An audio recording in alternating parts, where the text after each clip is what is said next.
পাহাড় বরাবরই খুব পছন্দের। 1 মাস ধরে দিন গুনতে গুনতে ফাইনালি সেই দিনটা আসলো। আমাদের জার্নি স্টার্ট। লাগেজ সব গুছিয়ে নিয়ে আমরা চললাম নৈহাটি তোরসা এক্সপ্রেসের উদ্দেশ্যে।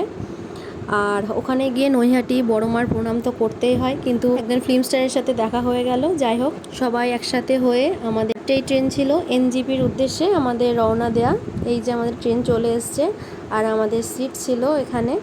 যাওয়ার পথে কিছু দৃশ্য, আর ওখানে আমাদের সবাই দেখো এইভাবে বসেছিলাম ট্রেনের মধ্যে আড্ডা দিতে দিতে। কখন যে স্টেশন চলে এসছে আমরা ঠিক বুঝতেও পারলাম না। জার্নিটা শুরুর সময় একটা এনার্জি তো থাকেই, একটা আলাদা লেভেলের। তারপর সেখানে গিয়ে স্টেশনে ওই রাতেও এত ভিড় ছিল, তখন 2:21 বাজে আমরা যখন নিউ জলপাইগুড়িতে নেমেছিলাম গ্যাংটকের উদ্দেশ্যে। আর তিস্তার অপরূপ দৃশ্য দেখতে পৌঁছে গেলাম হোটেলে। দেখা হচ্ছে পরবর্তী ব্লগে।